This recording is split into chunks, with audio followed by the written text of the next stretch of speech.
That's working out well. And he will soon be replaced by our next FBI director, somebody who I think is going to be one of the greatest, maybe the greatest director of them all, Kash Patel. Welcome to the show, man. Thanks so much for having me here.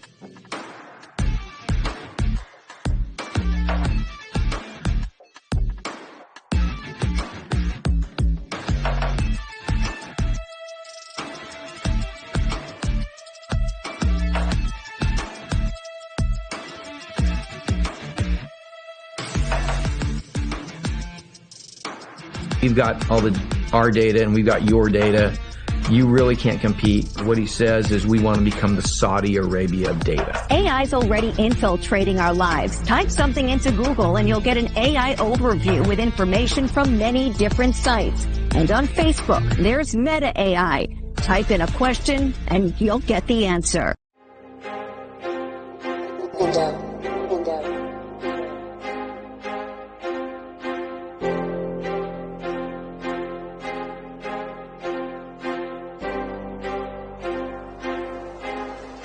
Tiny Lukeville, Arizona, where the number of migrants is pushing Border Patrol past capacity. More than 9,000 illegal crossings along the southern border just yesterday. Nearly 3,000 of them in this area. Now we have met. That was our first month of Tom's Day and now it's gone. And then I feel here to just be gone. Everyone has lost everything here.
Quickly, we have some breaking news now, and this would appear to be another legal victory for the president and the person he's tasked with the Department of Government Efficiency, DOGE, Elon Musk. Make some noise out there. Has just declined to issue an order halting Elon Musk and DOGE from accessing federal data and slashing personnel. Welcome into the weekend Attorneys mashup number General 18. from 14 Man, I states can't are believe we've already done attempting 8 to stop news. Musk and DOGE from accessing data in 7 federal agencies and from firing or putting on leave employees in those agencies. U.S.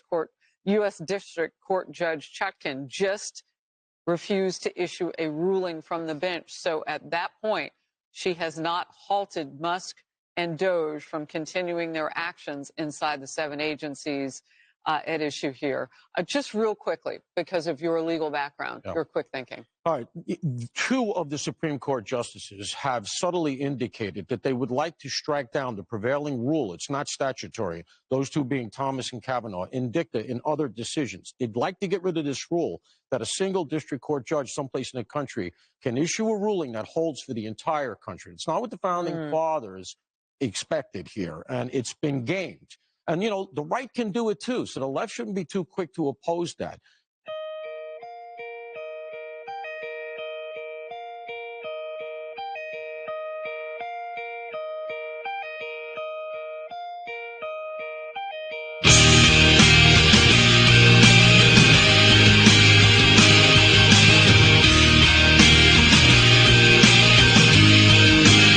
see you out there, Sammy.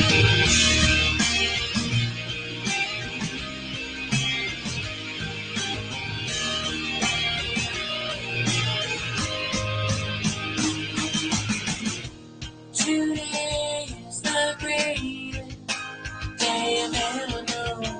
Can't live for tomorrow. Tomorrow's much too long. I'll open my eyes out before I get out. I wanted more than I could ever grant. Walk by the shore. I'm saving this. Today is the greatest day I've ever known. Can't wait for tomorrow. I'm not gonna hang alone.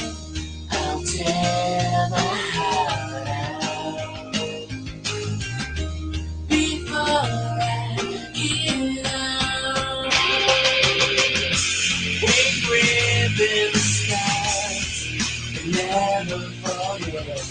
I tried so hard to cleanse these regrets. My angel wings were bruised and astray. My fearless tears. Today,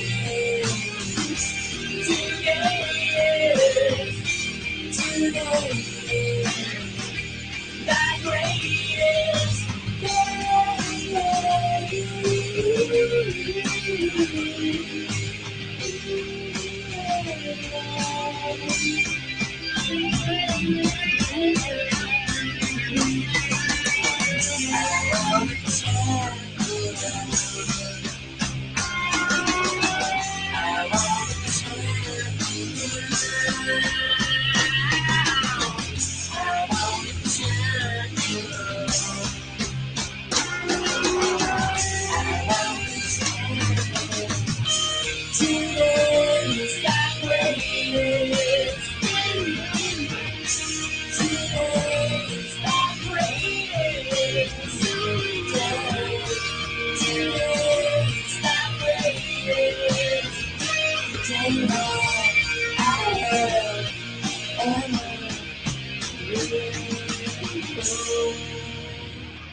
Friends now, can't even blame you. Hate me because the fake news. Evil looks good and good evil. It's a shame to go with the Hoovers, go with the Bloods. Even rolling Crips and Crenshaw show me love. Ask Chief Keef, Oak Block, rock with Trupp. Michael Bunn was in the 305 cable line.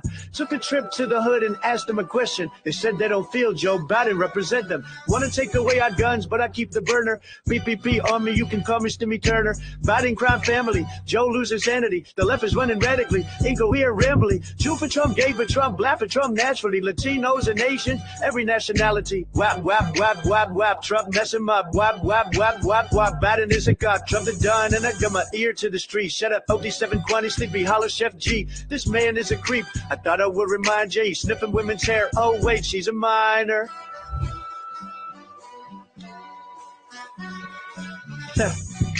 They not like Trump. They not like Trump. They not like Trump. Get it, They not like Trump. They not like Trump. They not like Trump. They not like Trump. They not like Trump.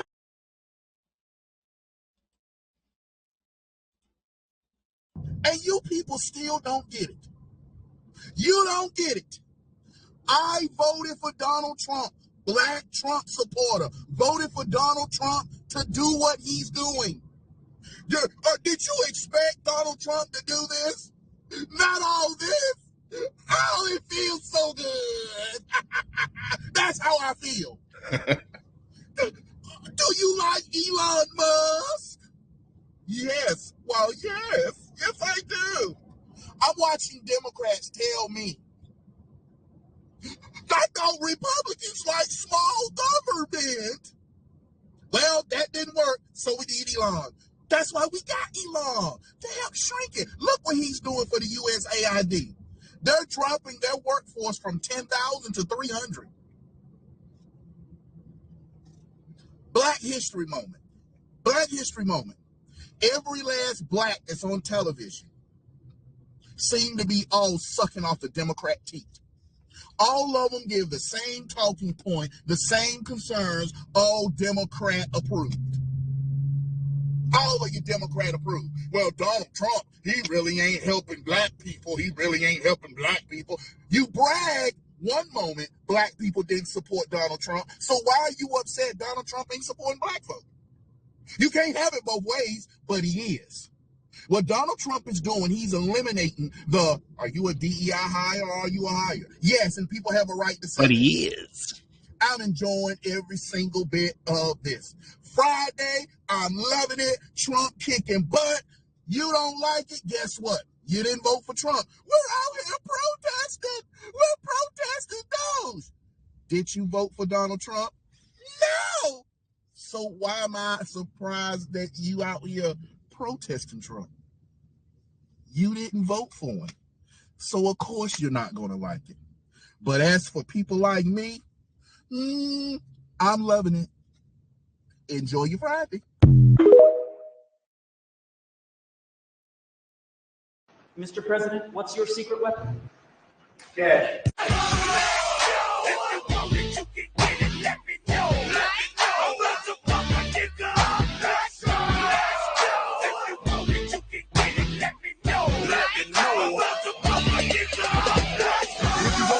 Come get some.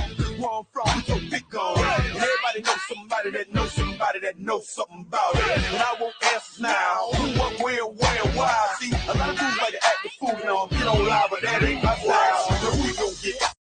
Mr. President, what's your secret weapon?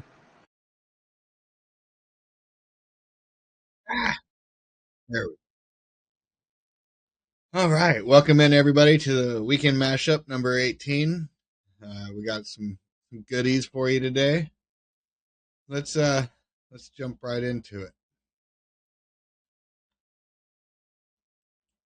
All right. Little Pam Bondi. We are going to protect Americans. When they say they're tough and they have grit, really, they're protecting illegal aliens over American citizens. Not going to happen under Donald Trump's administration. We will find illegal aliens and we will deport them in Illinois, in New York, and in other states. And you better comply with federal law or you're going to be next. We've spoken loud and clear. We are sick and tired of Americans being murdered and these states protecting illegal aliens. Talk to the family of Lake and Riley and all of these other young women and men who have been murdered by illegal aliens and see what you think then when you want to protect them. We are. Boom. They're going after him, and I love it. Thank you for the Can Braves piano. Happy Sunday. All right. A little bit on Mark Zuckerberg.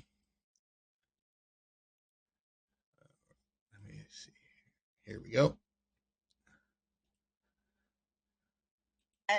Do you know who was all of a sudden in Washington, D.C. lobbying senators and then actually came to CPAC? So I just want to make it really clear for Mark Zuckerberg. Can we boo Mark Zuckerberg?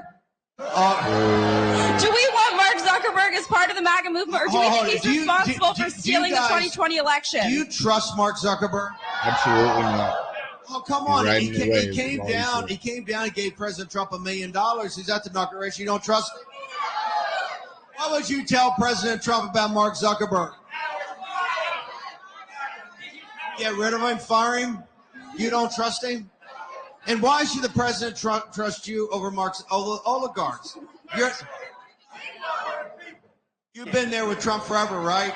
You've had his back. Doesn't work that way, buddy. We got skin in this game. Amen. What? Amen. Do you know who? All right. So, got lots of CPAC stuff today. Some full speeches that I think needed to be seen again. So, let's see here. Where do we want to start? How about Tom Homan? Tom Homan at CPAC. Tom Homan never disappoints. All right. Let's see what Mr. Holman has to say. Fiery, I'm sure.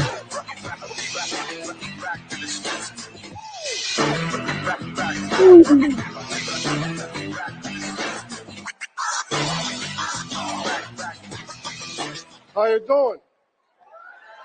Good to see you, Z-Haws. Look. Welcome in, M3. Good to see you. Let me start out by saying this. If I offend anybody today, I don't give a shit.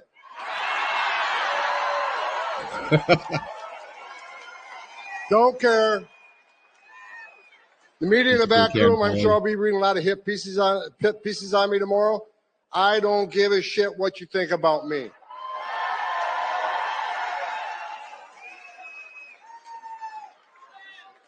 I get asked all the time, does it bother you? There's a big part of this country that hates your guts. I don't care. I don't care. Because we got a job to do. You know, I wake up every day for the last 4 years pissed off because the Biden administration took the most secure border in my lifetime and unsecured it on purpose, right?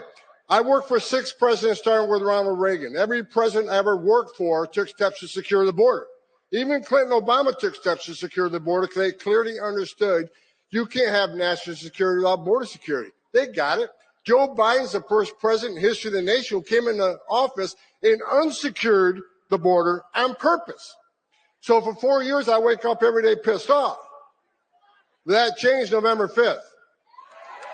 It changed for a lot of us. Now I wake up every day excited because I work for the greatest president of my lifetime, Donald J. Trump.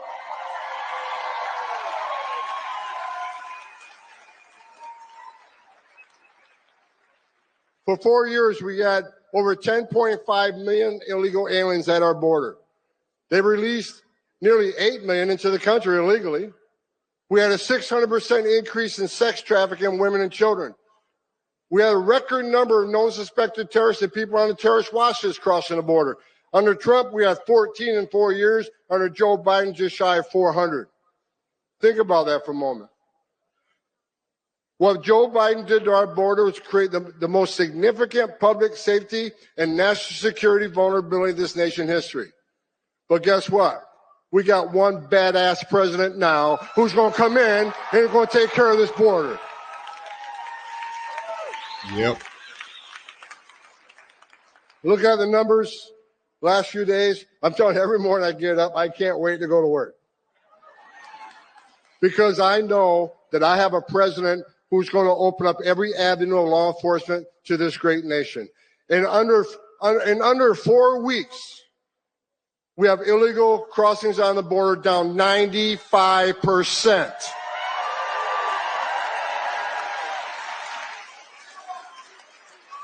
I remember when the president called me and said, I remember he called me when he brought me, this is the second time I came out of retirement for this man. So he called me, I remember I was the first guy he called, and he says, okay, this is how the phone call went. I picked up one, I see POTUS on my cell phone, so I know it was Trump.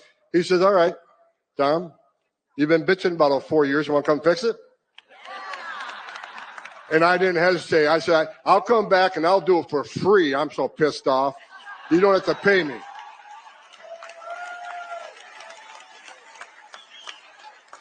And look, in less than a month, illegal crossings down 95%. ICE has arrested over 21,000 people in the nation.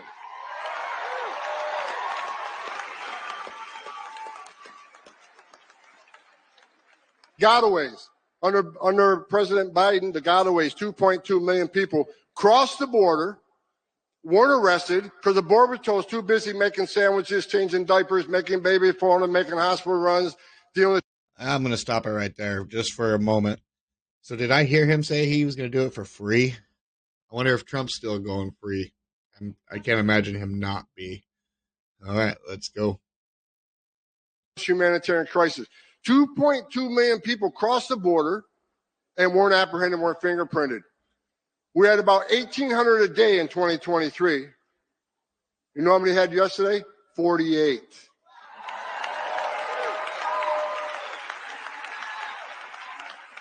You're talking about 2,000 miles of border and only 48 people escaped. but that's 48 too many. I'm not going to be happy if that number is 0.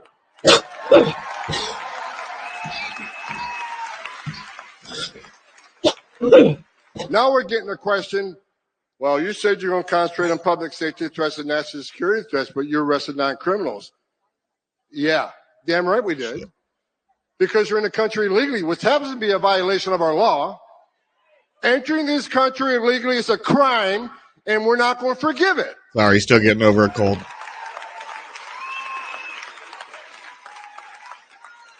Into sanctuary cities, game on, because Pam Bondi's back into place. And Kash Patel is back running the FBI. Just sticking around.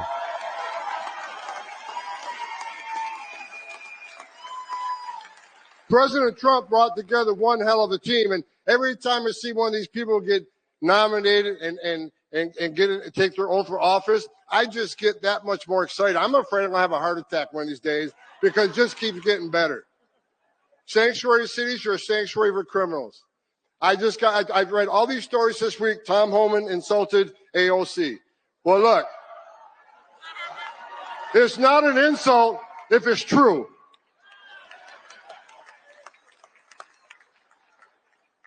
She says Homan has no game. He has nothing on me. Look, you can claim you're educating people according to their constitutional rights. I think she's a long ways away from being a constitutional scholar myself. Bottom line is, we know what the game is. You can claim you're educating people to their rights, but we know what the end game is. Try to tell people how to invade law enforcement. And we're talking about people who enter the country illegally, which is a crime, committed a violent act against a U.S. citizen, were ordered removed by a judge. We got members of Congress saying it's okay to educate them how to invade law enforcement. Look, we're not making this shit up. We're enforcing the laws enacted by Congress, and we're not going to apologize for it. Not under this administration.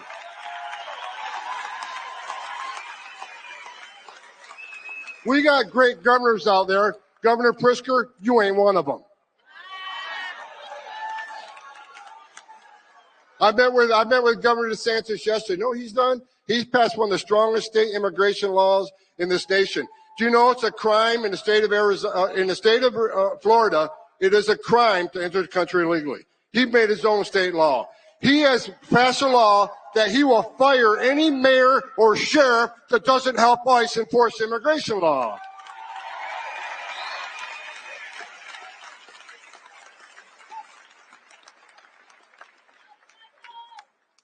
The men and women of the Border Patrol, I love each and every one of you wearing that green uniform. You're the finest 1% this country has.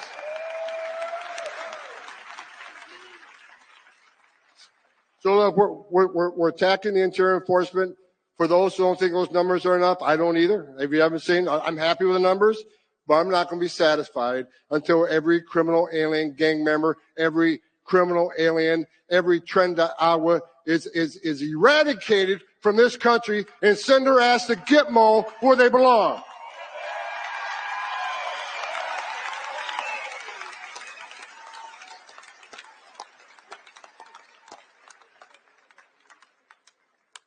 Damn, I love my job.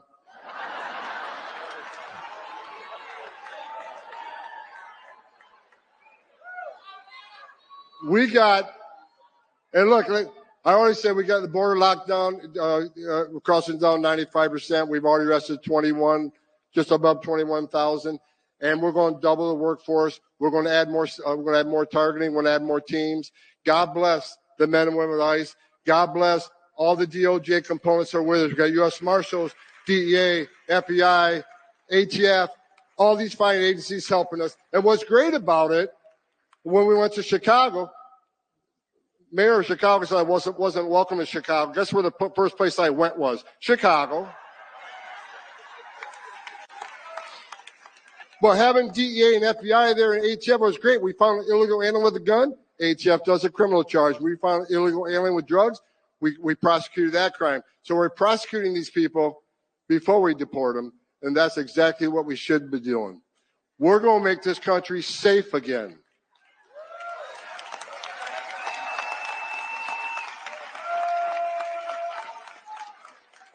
The third rail, when President Trump told me, he said, Tolman, secure the border, run the biggest deportation operation this country's ever seen.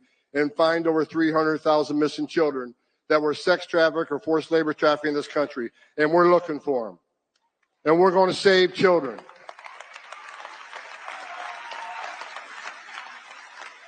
All these bad stories about Trump, Holman, you're racist, you're a white nationalist, you're a mean person. Okay, I'll take that. Because you know what Holman's doing? I'm working for the greatest president of my lifetime, and we're going to save lives. Because when 95% less people are coming across the border, how many women ain't being raped? How many Americans aren't dying from fentanyl overdoses? How many no-suspected terrorists aren't getting in the country? How many women and children aren't sex trafficked in this country when you have a border lockdown? We're saving lives.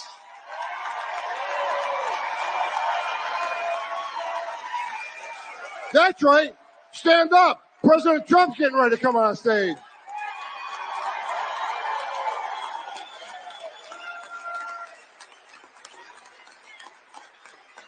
Yeah, that's funny, Z-Hoss. I got another message to the criminal cartels of Mexico. At the RNC, I said a speech. I said two things at the speech. If you're in the country illegally, you better start packing now. We're keeping that promise. The other thing I said on stage at the RNC, that President Trump is going to designate the criminal cartels of Mexico as a terrorist organization. He's going to wipe you off the face of the earth.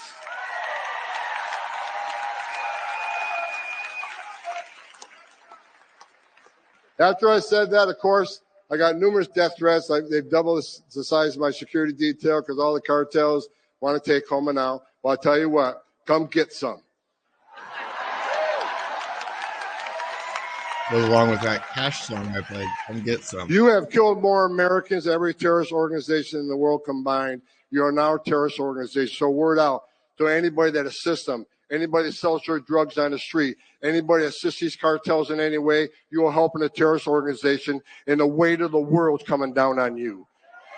That goes for all you governors out there, too. I read a story last night. The police commissioner of Boston. You said you doubled down on not helping the law enforcement officers of ICE. I'm coming to Boston. I'm bringing hell with me. Snap. Love Tom Holman.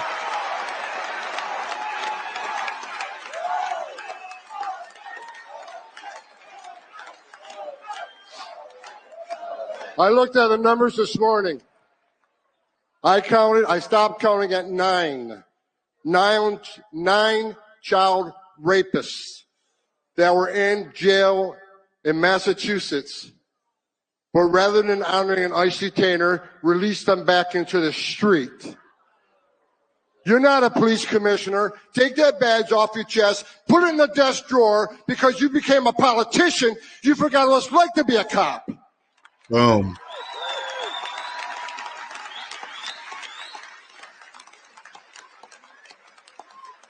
And guess what? The men and women of Immigration and Customs Enforcement, they found those predators, and they're locked back up, and we're going to deport them from the United States.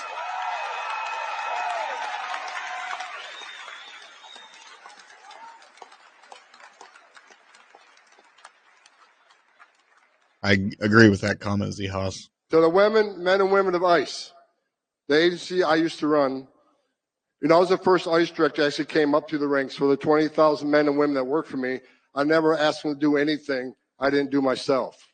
What I've done recently, I brought a bunch of badass old school boys back.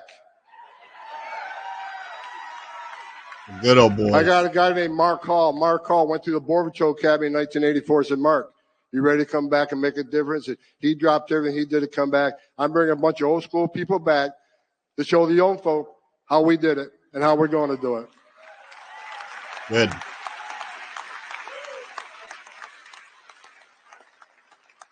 Like I said, I want to leave you with this. I said I got 45 minutes left. Look, if Congressman J. Paul couldn't, gavel me to shut up, no one on this building is going to get me off the stage until I'm ready to get off the stage.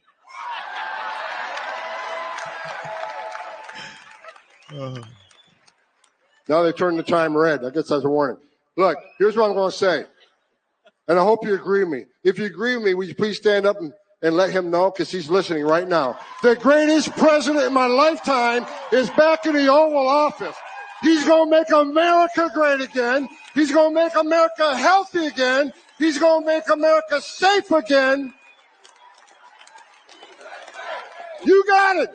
President Trump, God bless you. I'm proud to be back, and I'm not leaving until we fix this shit. Oh, if you don't love Tom Holman, I don't know what good. All right. So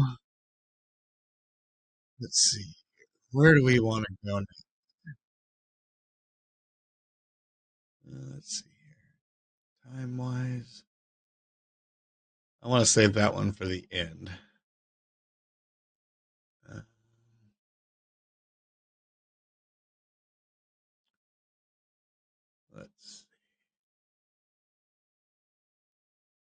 Let's do a little jump over here. Let's listen to a little bit of Glenn Beck. It's been a while since I've seen one of his chalkboard talks, but we got a new one that just came up. So let's go ahead and give that a listen. Follow the money trail, the deep state money trail. We don't agree with on everything. And just to quick shout out, see some people finally popping in and talking in there. We got Z-Haws. We got Mikey Baseball. Good to see you guys. KH Ohio. Good to see you. Karen Hare. Karen Alert. Karen Alert. And Braves Piano. And over on my channel, we got Polly9363, Subpack Vet, Methods. All good to see you guys. Thanks for popping in. Matt1776 in the house also. Sammy, good to see you also. All right, back to Glenn Beck. Thank you for the cookie, Braves Piano. Applebaum wrote an article in The Atlantic a few days ago. There's a term for what Trump and Musk are doing, how regime change happens in America. Now, I found it interesting because I agree with her that this is regime change, but I believe she's saying the quiet part out loud now. The deep state, the administrative state, whatever you want to call it, is the state to many people in this country. It is what we just discovered it. It's not the elected government by the people, it's the bureaucracy. That is who so many people in this country revere as the ultimate power brokers. It's why they're out on the streets protesting circumcision in millions of dollars for circumcision in places in Africa. What are we doing? Because it's much deeper than this. This is the same ideology that progressives have adhered to for over 100 years. Woodrow Wilson, FDR, they hated the fact that the Constitution stood in their way. So they grew and empowered the bureaucracy. Thank you for the cookie, Useless Crayon Eater. Good to see you. Filter Dog, good to see you. Thank you for the cookie. Hopefully I didn't miss anybody. I know Jess Kicking It's out there somewhere. But she's the queen of lurks. The administrators to go around it.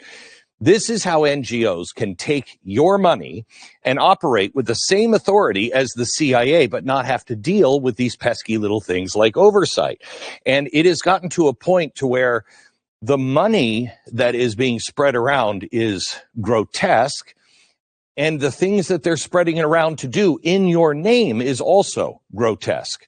They can work with leftists like Soros in Macedonia to seek regime change. That happened. Then copy that again in Albania, again with Soros. That happened.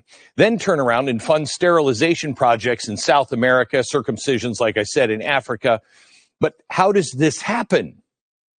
Well, there is a new tool. In fact, several of them out. One that we're talking about now is Data Republican. They're giving us an inside look at some things that we've never had before, and concentrating on USAID is simply not enough. The deep state is much, much bigger and deeper than them. And the Uniparty has been building this system for a very long time. I want to refer to you back to a couple of articles you need to read. I highlighted these in a show last year after the Palestinian activists started tearing up college campuses all over the country. The entire operation looked just like the color revolutions that we know Soros was involved in and the deep state was involved in other countries. And I said at the time, I think we're funding our own revolution. Go back and watch that show. This Washington Post article talks about how organizations funded by our government, like the National Endowment for Democracy, were operating like quasi-CIA. Now, this is a story that we found written in the early 90s.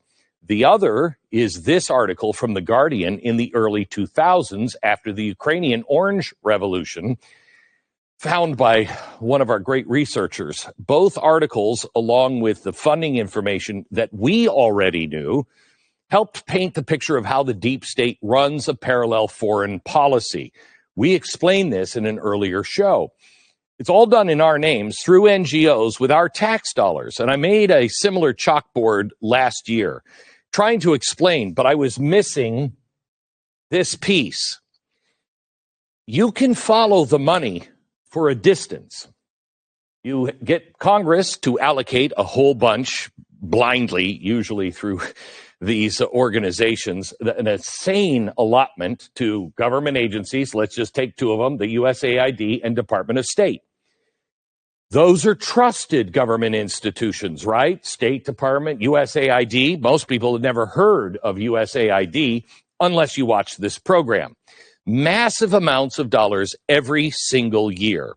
Let me show you a graph. The USAID money that was doled out to foreign recipients in 2023 alone, $4.17 billion. Now, here's where the trail gets harder to follow, and I'm absolutely positive by design.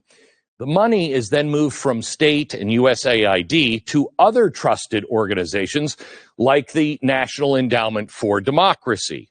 Now, one of these secondary agencies that are really you don't know, somehow or another, the money gets from here down to places like Soros, Open Society, any progressive street activists, media outlets, Hillary Civil Society 2.0. We knew that dollars were coming in from the government, but we didn't know how.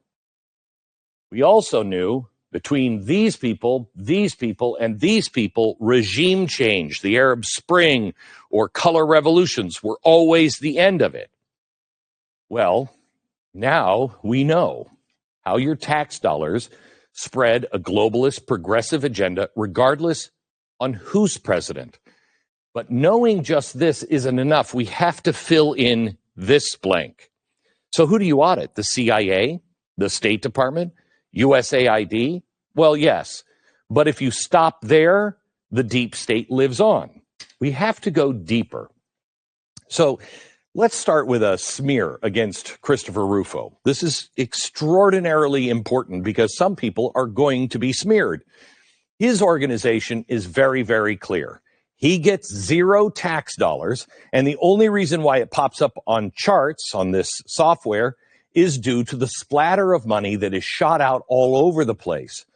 The further to the left you go on the money trail, several organizations begin to stand out. So he's on this chart. American Studio is his, but he gets zero tax dollars. But he happens to get money from Fidelity and Schwab and Bessemer. Now, are they getting tax dollars? No, which means that maybe somebody at World Vision and Notre Dame has made a donation here, and it went here, but not tax dollars. Okay. The names that keep popping up, the Consortium for Elections and Political Process Strengthening, CEPS, where is that? Right here. Okay. They get $165 million of your tax money. Have you ever heard of them? How about East West Management Institute? Because they're getting $25 million every year. The National Endowment for Democracy and their affiliates like NDI right here. Right here, 167, 362 million. Then you have Freedom House, which is right here, another $93 million. And oddly enough, we noticed that the Tides Foundation, our old friends, show up on the chart, clearly showing the Tides Foundation is receiving U.S. tax dollars. Now, back in the old days at Fox, I showed you the entire purpose of Tides is to be a progressive left-wing dark money machine. It's money laundering, legal, but money laundering nonetheless. You cannot trace money. Once it goes in, it goes dark. You can see what's coming out, but you don't know who's giving it. Leftist billionaires, organizations, they all donate to Tide specifically so their money can go dark. So why is the Tides Foundation getting tax dollars? Well, maybe this is a one-off. Let's do a money trail search on Tides and see what pops up.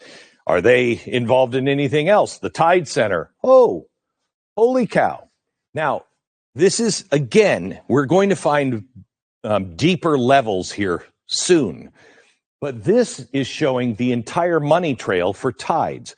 On the chalkboard, again, I have a few notable ones. Oh, Freedom House, NED, SEPs, East West, Intranews. Wow, they show up again. So they're spreading tax dollars to each other, and then they spit out to places like Soros. Now, let me go to something local, something here in the United States. A couple of weeks ago, I told you about one of the largest NGOs that is in. All that money that we've given out ends up going back to Soros. And what does Soros do? He creates the color revolution along with Antifa, BLM, Summer Love 2020. How much of that did we pay for with our own tax dollars? And then again, when we have to rebuild all this shit. Involved with migrants coming into our country. It's Global Refuge. It's a cute little NGO that received $221 million of your money. Let's look at their flow chart. Their budget included $221 million of your money. Take a guess who shows up on the chart. Oh my gosh. Internews, SEPs, East West, NED, Tides Foundation. SEPs labels themselves as an organization that supports electoral processes and civil society. What's happening here? This is about the border. Annually, they handle about $500 million of your tax money, and it mostly comes from USAID. The Internews Network helps USAID meddle with independent media and press all over the globe. If you ever wonder why media all over the Western world says exactly the same things, it's because it's government approved and paid for. According to USAID, quote, in 2023, the agency funded training and support for 6,200 journalists, assisted 707 non-state news outlets, and supported 200. Oh, snap, everybody. Just kicking it, just donated a cookie. Lurker Lives Matter. She's challenging you guys to a cookie fight. 79 media sector civil society organizations. Wow, that doesn't sound like it's in our best interest. What are they promoting? In Ukraine, USAID was the main funder for 9 out of 10 Ukrainian outlets that receive international funding. Wow. The circulatory system of the entire deep state is now materializing. Auditing USAID is not enough. We cannot stop here. We now have some other players. We have SEPs that we know is involved. We have East West that we know is the next layer. We have the Tides Foundation. That one just pisses me off beyond belief. We have NED, which is up there as well, NDI as well, and Freedom House. So we know that these guys get the money. Government agencies goes here, then it goes to this level. And I think we're going to find another level.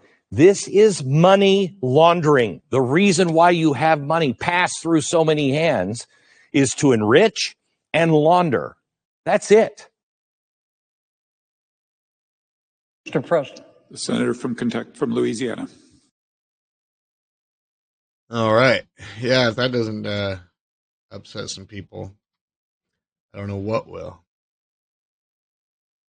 All right. I'm going to go ahead and use this moment to, before I get too far into it, I'm going to go ahead and plug our sponsors.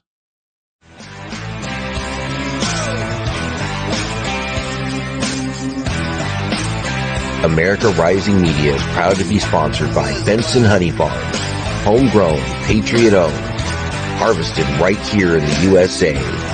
Benson Honey Farms. Use promo code ARM for 10% off at checkout.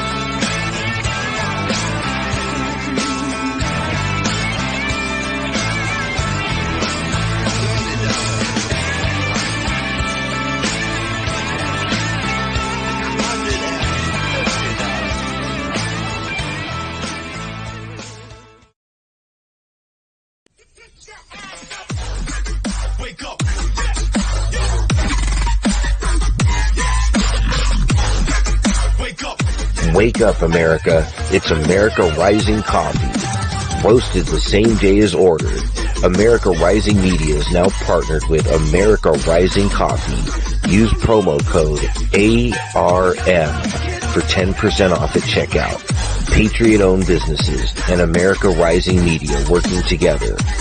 Wake up, America. It's awake, not woke.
Yeah, make sure you go out and check out the merch stuff. That's how you can support the mods for our channel. And some great stuff in there. So make sure you go check it out. Back to the regularly scheduled program. All right, a little Cash Patel. How about a little cash? I think everybody likes the cash. All right, here we go. President Trump, and I just want to thank him. I know he's not here in the room right now, but what a ride we have been on. What a courageous warrior and leader he has been, and the faith and trust he has put in me to lead the FBI is the greatest honor that I'll ever have in my life. And to General Bondi, that sounds pretty freaking cool. Pam, you're my sister, you're my mentor, you're my friend, you're my boss, and the confidence you have placed in me, I will never violate that trust. The men and women of the FBI will be led under your leadership through one standard, the Constitution. So thank you for entrusting me, Pam.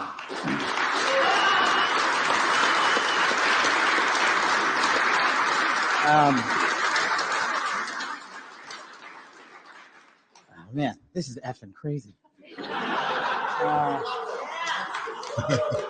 So obviously you don't get here alone. You know, I'm here because of God.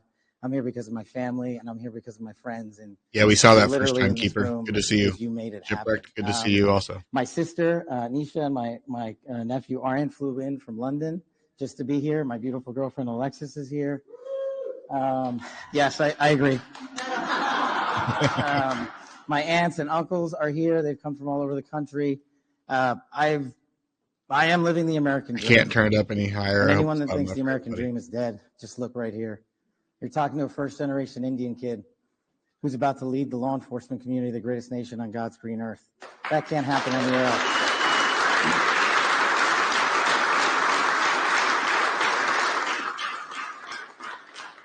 To the senators and the men and women of the United States House of Representatives, you placed an enormous trust in me, an enormous leap of faith.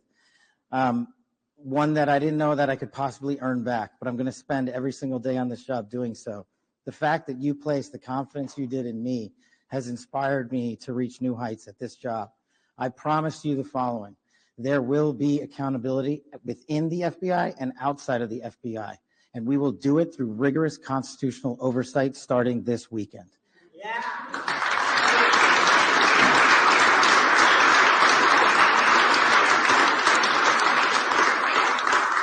This is great. We all used to live in the same freaking house. Yeah, I don't have any prepared remarks. I wish I could go around the room and, tell a story about how each and every one of you have magically touched my life to put me in this position. What a roller coaster ride it has been. I do know this. We are in this room together because you guys have a love of country that is truly inspirational, and it bleeds out everywhere we go. And if you look around this room, you see civil servants, you see warriors, you see attorneys, you see great husbands and fathers and mothers and wives. And we're fighting for the same thing, our future, our children, this guy. And there is no greater mission. I wish I had more words to thank every single one of you, but every time I look at every single one of you, you guys know the stories you can't tell. More importantly, the ones you can. This is, Pam and I were just talking in the back, and we were like, do you believe this? Like, we were on the campaign trail together. We were attorneys in the first administration together. Now we're here. She's the attorney general. I'm the director of the FBI. Like, this is insane. And I don't really fully believe it yet. I hope to, but I'm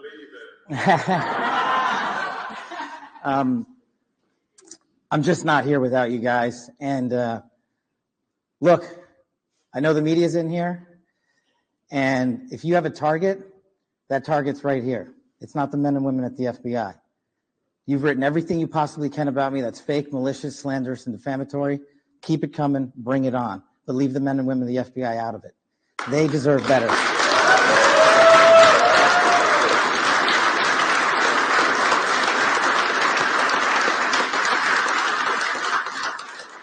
And for those of you who think that there's going to be a two-tier system of justice, not with Attorney General Bondi. There's a singular system of justice for all Americans, and there will be accountability. And the reason that this mission is so important is simply the following. 100,000 people last year raped. 100,000 people died of CCP fentanyl overdose and heroin. 17,000 homicides. Violent crime is out of control. We cannot have a United States of America where that Thank is you for the acceptable. cookies, Polly. Someone dies 9363. every 30 Good to see minutes, you. where someone ODs every 7, where someone's raped every 6. That cannot be allowed to continue, and it will not be allowed to continue. Our national security mission is equally as important. Anyone that wishes to do harm to our way of life and our citizens here or abroad will face the full wrath of the Department of Justice and the Federal Bureau of Investigation. Oh, looks like And we if got a you cookie seek to fight. hide in any corner of Just this kicking it country with a cookie. or any corner of this planet, we will put on the world's largest manhunt, and we will find you, and we will decide your end state, not you. We will uphold the Constitution. We will uphold ourselves to the Constitution. The men and women at the FBI, I have your back because you have the backs of the American people. You will be held to the same high standard. Any deviation from that standard will not be tolerated at this Federal Bureau of Investigation. The men and women at the FBI who make us safe deserve better, and they are going to get it with our leadership and your support. God bless America, and God bless every one of you. I love this country.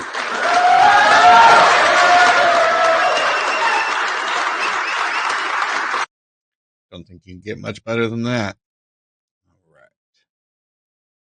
And I just got sent some breaking news. Let me get that pulled up. Well, I don't know how breaking it is yet, but let's go ahead and get it pulled up here.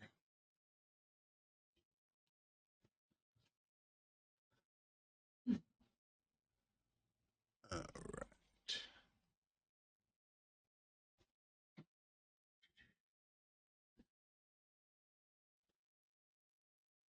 Elon Musk.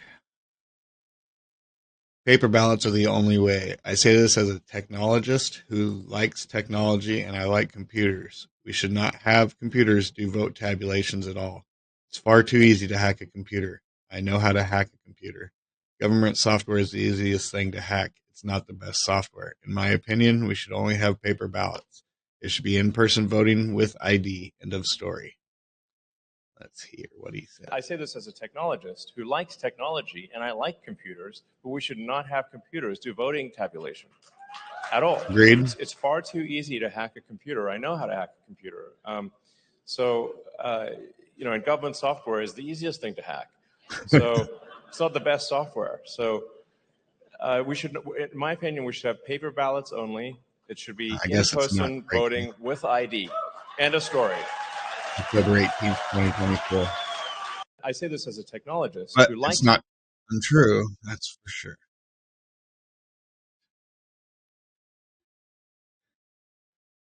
We're going to jump over to... I don't know if I'm going to play that one.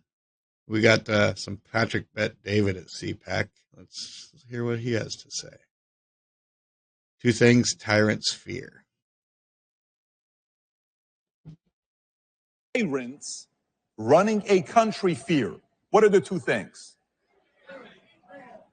First thing they fear is you and I having guns to protect ourselves. The second thing they fear is you and I having a megaphone to express ourselves. Thank you for another cookie, Paul89363. And Timothy, it's good to see you.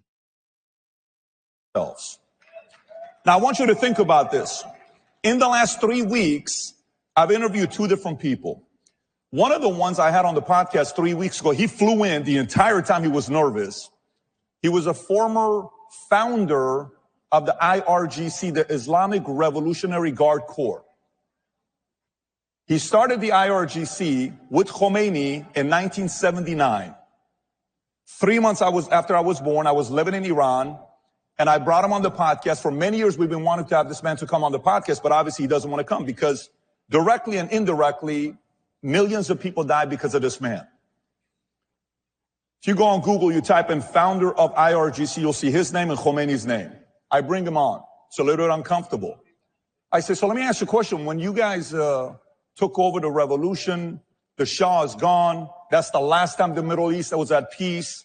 No issues. Iran gets along with Israel. No wars. Things are good. Then you come over. You take over Iran. Khomeini flies in. You fly in. What is the first thing you guys did? He says, our number 1 mission was to get all the guns out of people's hands. And I said, tell me why. He says, because we want to be safe. Agree with that, first time keeper. I said, safe from what? Well, we had to be careful because there was a lot of criminals who had a lot of guns. I said, citizens having guns are criminals. They're trying to protect themselves. So again, what do tyrants fear? First thing is what? Your guns, because you can protect yourself. 2 days ago, I got back from Brazil. We're flying out to Brazil to do a 3-hour interview with former President Jair Bolsonaro. How many of you guys love President Bolsonaro? So we're in Brazil. While we're about to go, they are briefing us on what to be prepared for before we go to Brazil. They say, number 1, have an international lawyer ready in case something happens. Number 2, make sure you have an armored truck. Number 3, come with a good delegation. We went with 9 of us. And then we'll be escorting you all over the place. So we go and we experience everything. And then eventually the president comes. And the president sits there and we start conducting the interview. One of the most emotional interviews I've ever done. This man is crying, tears dropping on the table. I can't wait for the interview to come out this Wednesday. And I hear him speaking. About 15 minutes left for the interview to be done. Somebody comes in and is whispering in his ear, Boom. Good to He see you, swipes the hand, HGC. interview ends, doing all the stuff that he's doing. He gets out. 1 hour later, alert on the phone. Jair Bolsonaro has been charged and is facing 38 years in prison. For what? There's a judge there in Brazil. His name is Alexandre de Moraes. Anybody knows who he is? Okay. If there is a picture for someone that looks like a tyrant, it is Alexandre de Moraes. This man is a tyrant at the highest level. And he is the second man, the second point that tyrants fear is freedom of speech. I'm talking to the former president. He's not comfortable talking about certain things, but he let everything loose. He knows you can't talk. They don't want you to talk over there. So you got guns, freedom of speech, and in the world, we have 195 countries, of which 193 have constitutions. Of the 193 that have constitutions, only one country gives you full-on freedom of speech with nothing about hate speech and Second Amendment. We're the only ones here that we have in America. Now, keep this in mind. Sometimes when we sit there, we hear about, next year's going to be United States birthday for 250 years. It's going to be amazing. We are one of the youngest countries in the world. It's awesome. Well, think about the oldest countries in the world. Iran, roughly 3300 BC. Egypt, 3100 BC. You got Assyria, you got Armenia, you got China, you got all these countries, right? Oldest. We are one of the youngest. But watch this here. Does anybody know what country has the oldest constitution in the world? What country has the oldest constitution in the world, including UK? We, the people, have the oldest constitution in the world. So now watch this. Some of you are clapping. You're like, I don't know what point he's trying to make here. I don't know where you're going with this. Let me give you some numbers here. Dominican Republic has changed their constitution 32 times.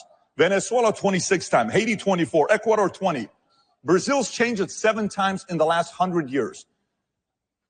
While I'm there in Brazil, we're going to the airport. Our flight's at 4:30. We get there at 2 o'clock waiting. Our flight gets canceled. We have to redirect our flight. We go to Peru. And then from Peru, we fly out to Miami. And I'll never forget when we landed in Miami. It reminded me of back in July 15th of 89 when we're escaping Iran on a Lufthansa flight. And while we're going, everybody's waiting for the one magical word from the flight attendant. Anybody knows what it is? It's very simple. You can officially order alcohol. We've crossed the border. And we're like, we're free. This is amazing. We are officially out of Iran, right? So we land in Miami. I'm like, oh my God, this kind of takes me back to that moment when we left, Iran and experiencing what freedom's like. Then we get down here and I'm sitting and I'm talking to all these different senators and congressmen in Brazil. And here's a number I noticed. I want to kind of take it back because it's very important for us to be thinking about. In Brazil, they have 11 Supreme Court justices, of which only 2 are conservative. In Brazil, they have 81 senators, of which only 22 are conservatives. In Brazil, they have 513 congressmen and women, of which only 130 are conservatives. Let me just kind of take back a little bit and talk to you guys about possibly the greatest accomplishment any president's ever done. If the Supreme Court justice was the other way around, 6-3, and when they said Colorado wants to remove the president off the ballot, and they would have succeeded, Kamala Harris would have been your president today. I understand. I'm with you. But I want you to think about why this is so important. For 25 years of my life, I was an atheist. When you live in Iran, my mother's Armenian, her last name's Bogosian, my dad's Assyrian, Bet David. I'm living in Iran. We're a Christian family trying to make it work. We're going to school, you're going to church, kind of keep it quiet. And you dream about one day coming here. You're like, oh my God, I can't wait to one day come to America. It's going to be such a great deal to come to America. I'm sitting there kind of thinking to myself about all this stuff with Iran. And hey, the Congress, the Senate, all this stuff. You bring it to today. This man flips 3 Supreme Court justices. He doesn't do that. Kamala gets in. They would have done everything in their power they could have to prevent the president from speaking. They try to silence him. They took him all the social media sites. There's a lot of people that want to be friends with him today. Same people that silenced him. They said he can't use social media. Got off. Then you go from there, you dream about coming to America, and you sit there, you think about it, you say, oh my God, I cannot even believe the fact that I'm living in a country like this where you and I, as an atheist, you're like, maybe God this, I don't know about this. People are dying in Iran. I'm in a refugee camp in Germany for a year and a half. You come to the States, I'm a regular guy going to school. Then all of a sudden I join the Army. I go to the 101st Airborne Division Air Assault. I'm in the Army. I'm in my uniform. Quite honestly, I joined at first for GI Bill, and I'm standing there waiting. We're at a Labor Day, a Memorial Day, and I see one of my chief warrant officers on this side in tears. I see another colonel over here in tears. I see a sergeant first class on this side in tears. I'm like, why are these guys crying? Why are they crying? And if we go into the auditorium, they say, there's a movie coming out about your unit. You guys are going to get a chance to watch it before the world sees it. What's the movie? Saving Private Ryan. I watched this movie at the end. I'm like, I am so proud to be an American. I am so proud to be part of the 101st Airborne Division. I am so proud to be living here. So I watched. While I'm in the Army, because of my PT score, I was able to go hang out at this one camp for 2 days where we could play pool, jump in a lake, and all this stuff. This man hands me a Bible. I'm like, sir, I'm the wrong guy to give you a Bible. He says, my parents gifted me this Bible December 24th of 1974. I think you need it more than I do. I said, I'm telling you, it's not, you don't want to give it to me. I'm the wrong guy. He gives it to me. You are the right guy. I start praying 3 times a day. Long story short. There's a reason he gave 25 years old. Life changes. God's in my life. Everything from there has been revolutionary. It doesn't even make sense to me. It's a miracle. Here's what it made me think about. How many of you remember the last time you had one of those nights where you pray for an hour and you're on your knees and nobody sees you? Who knows what I'm talking about? Anybody's ever done that before? By the way, for some of you that are devout Christians, maybe it's a normal Tuesday for you. But for those of you guys that just kind of go to church once in a while, you've only done that 3 or 4 or 5 times in your life. Does anybody relate where you don't do that often? What were you praying about in June of 2024? What were you praying about when you're sitting there? What were we thinking about? What was going on? What were the issues? Everything we're watching, what's going to be taking place? And then you mean to tell me the president is a one look away from this being assassinated, and he lives, and all these miracles happen. President Obama in 8 years flips 1 seat. Trump flips 3 seats in 1 term. You don't think God's hands on America again? By the way, the reason why I'm sharing this with you is sometimes when we start winning and we start making money and we start driving the nice cars and our candidate wins and we're like, yay, it's great and it's awesome, our paranoia goes away. Let me just prepare you for something. We got to stay paranoid. We got to stay optimistic. They're plotting their moves behind closed doors while you and I are here at this event. We got to keep recruiting the next Bobby Kennedys, the next Tulsi Gabbers, the next Elon Musk, the next Joe Rogans, the next anybody. We got to recruit them over with common sense, with values, with the way we treat them. And if we do that, the future of America will look bright like never before. Thank you, everybody. Appreciate you. Thank you. All right. I love a little Patrick Bet-David. Don't always agree with everything he says, but that one was a good one. All right. How about a little Christy Gnome? It's just a little one. I'm Christy Gnome, the United States Secretary of Homeland Security. Thank you, President Donald J. Trump, for securing our border, for deporting criminal illegal immigrants, and for putting America first. President Trump has a clear message for those that are in our country illegally. Leave now. If you don't, we will find you, and we will deport you. You will never return. For too long, weak politicians left our borders wide open. They flooded our communities with drugs, human trafficking, and violent criminals. They put American lives at risk. Well, those days are over. If you leave now, you may have an opportunity to return and enjoy our freedom and live the American dream. But understand this. Under President Trump, America's borders are closed to lawbreakers. Follow the law, and you'll find opportunity.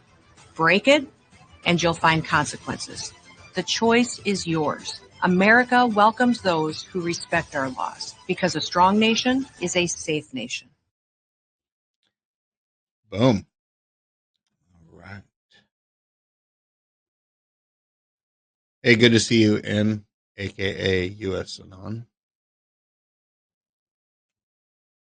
All right. How about a little Archbishop Carlo Maria Vagano? Okay, let me get this pulled up here real quick. Hit the wrong button. We all know that Pope is not doing so hot. Would love to see him as the next Pope.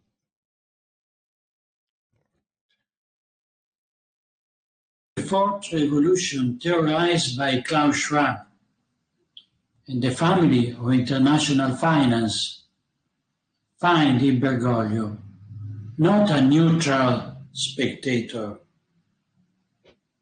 which would itself already be an unheard of thing, but actually a zealous cooperator who abuses his own moral authority in order to support a destra outside the church, the project of the dissolution of traditional society.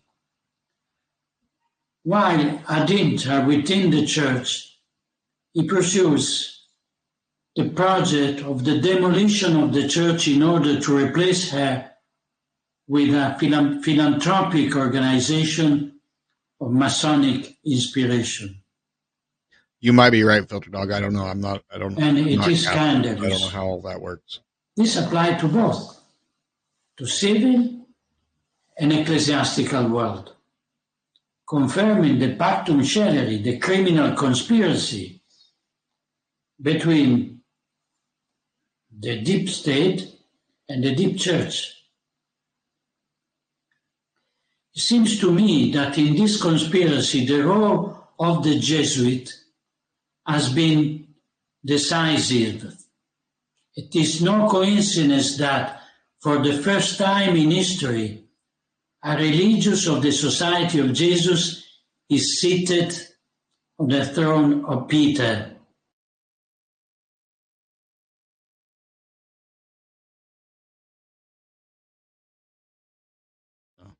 Help if I unmute and bring myself back up on the screen. All right. So we all know Adam Schiff belongs in a noose, I guess you'd say, for treason, if you consider the death penalty for treason. Well, let's go ahead and pull this up here. Trump went on a 6-minute rant about it, so let's give it a listen. Resigned from office in disgrace, and frankly, they should look at him for treason because he is making up the words of the President of the United States. Not only words, but the meaning, and it's a disgrace. It should not be allowed to happen. Well, the whistleblower was very inaccurate. The whistleblower started this whole thing by writing a report on the conversation I had with the President of Ukraine. And the conversation was perfect. It couldn't have been nicer. I saw Rick Scott. I saw many of the senators talking about it, many of the congressmen talking about it. Not a thing wrong, unless you heard the Adam Schiff version where he made up my conversation. He actually made it up. It should be criminal. It should be treasonous. He made it up, every word of it, made up, and read to Congress as though I said it. And I'll tell you what, he should be forced to resign. Adam Schiff, he's a lowlife. He should be forced to resign. He took a perfect conversation, realized he couldn't read it to Congress because it was perfect. It was a very nice conversation. I knew many people were on the phone. Not only were many people on the phone, we had stenographers on the phone taking it down word for word. He took that conversation, which was perfect.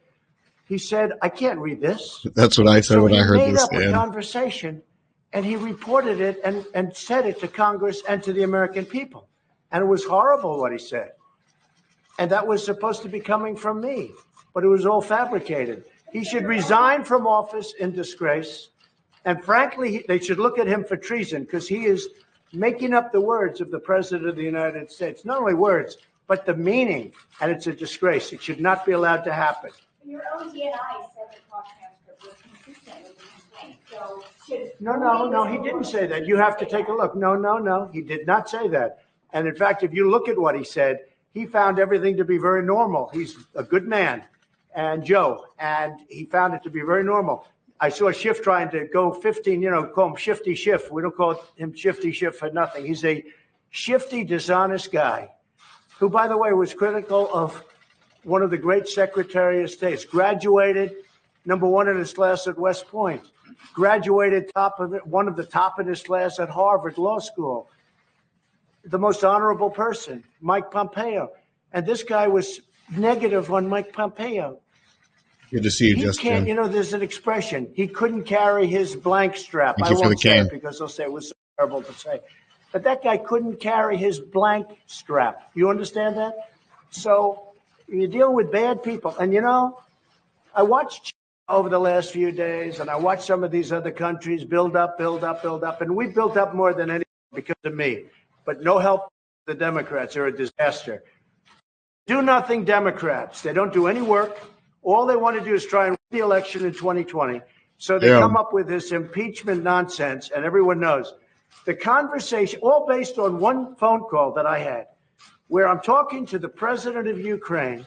You'll hear from our ambassadors. You'll hear from some of the folks that know all about the call, why the call was set up, and everything else. It's perfect. The call was perfect. I learned nothing from Adam Schiff. I think he's a maniac. What would you want to learn if he testified? I think Adam Schiff is a deranged human being. I think he grew up with a complex for lots of reasons that are obvious. I think he's a very sick man.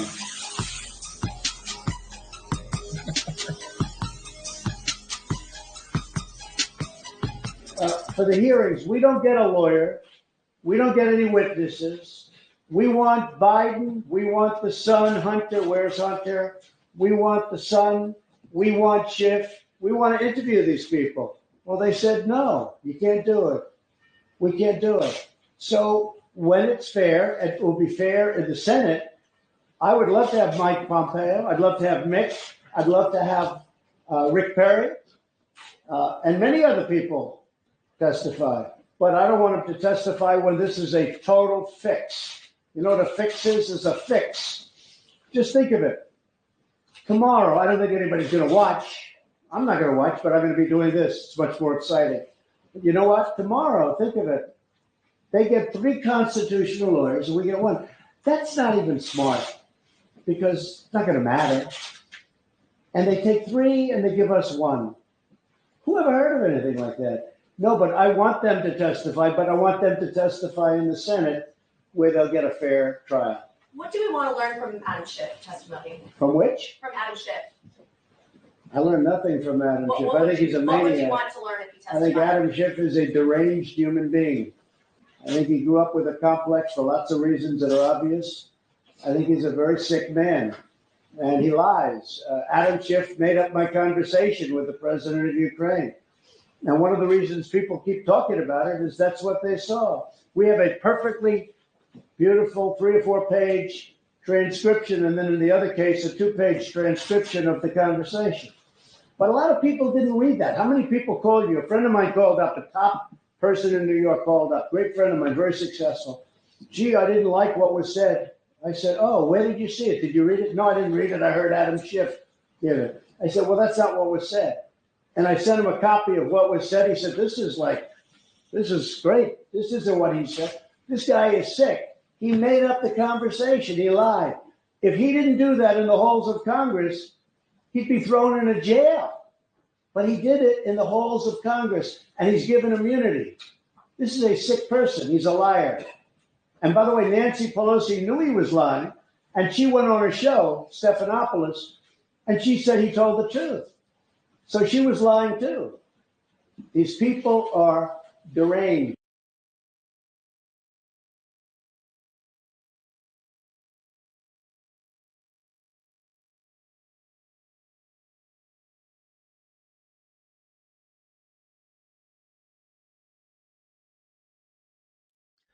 Help if I unmute myself?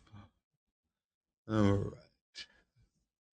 Yeah, there's a lot about Adam Schiff that we need to expose, and I can't wait. I want to know what happened at the Standard Hotel. All right, so I saved this one for last. J.D. Vance's full speech at CPAC. Let me get this pulled up here. All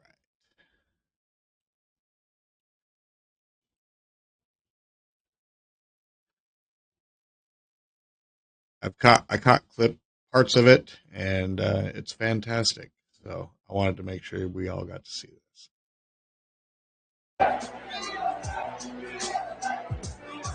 Thank you all. Thank you. It's great to be with you. It's good to see you. It is great to see you too. I mean, you've been like on a whirlwind here. Good to see you, Ash. Yeah. Are you a little jet lagged or no?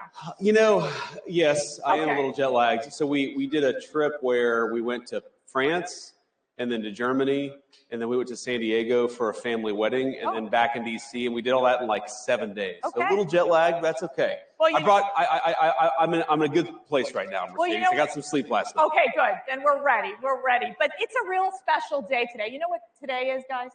It's February 20th. That means our 31st 30 days, the happy one-month anniversary of the Trump-Vance administration.